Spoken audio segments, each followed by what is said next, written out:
গবেষকদের কাছে পোর্সালিন রেক নামে পরিচিত জাহাজটি ৬০০ মিটার গভীরে ডুবেছিল।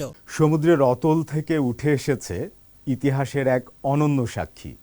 নরওয়ের রাজধানী অসলোতে এখন প্রদর্শিত হচ্ছে ২.৫ শতাব্দী আগে জাহাজডুবিতে হারিয়ে যাওয়া চীনের দুর্লভ চীনামাটির সামগ্রী। কিভাবে এত বছর পরও অক্ষত রইল এই নিদর্শন, আর কেন এটি গবেষকদের কাছে এত গুরুত্বপূর্ণ, জেনে আসি প্রতিবেদনে। নরওয়ের রাজধানী অসলোতে এখন দর্শনার্থীদের জন্য উন্মুক্ত হয়েছে অষ্টাদশ শতাব্দীর একটি জাহাজডুবি থেকে উদ্ধার করা চীনের দুর্লভ চীনামাটি সামগ্রীর প্রদর্শনী। চলতি বছরের শুরুতে নরওয়ের উপকূল থেকে উদ্ধার করা এই সংগ্রহটি ২৫০ বছরেরও বেশি সময় সমুদ্রের তলদেশে ছিল। নরওয়েজিয়ান মেরিটাইম মিউজিয়ামে প্রদর্শিত প্রত্নবস্তুগুলোকে বিশেষজ্ঞরা উত্তর ইউরোপে এ পর্যন্ত পাওয়া সবচেয়ে ভালোভাবে সংরক্ষিত জাহাজডুবির নিদর্শনগুলোর অন্যতম বলে মনে করছেন। গবেষকদের কাছে পোর্সালিন রেক নামে পরিচিত জাহাজটি ৬০০ মিটার গভীরে ডুবেছিল। এতে পাওয়া চীনামাটির সামগ্রীতে অষ্টাদশ শতাব্দীর জনপ্রিয় বাটাভিয়া শৈলীর নকশা রয়েছে, যা সে সময়ে এশিয়া ও ইউরোপের বাণিজ্যে বহুল ব্যবহৃত হতো।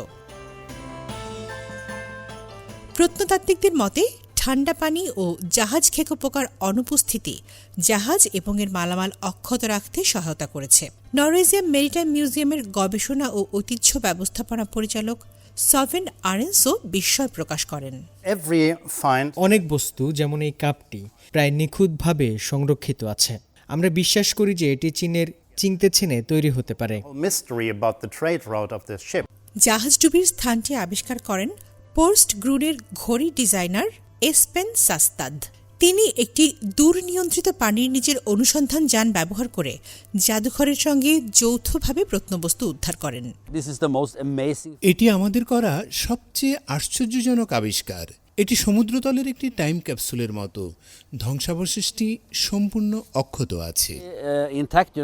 গবেষকদের ধারণা, জাহাজটি ১৭৫০ সালের দিকে ডুবে যায়, তবে এটি কোথা থেকে এসেছিল বা কোথায় যাচ্ছিল তা এখনও নিশ্চিত নয়।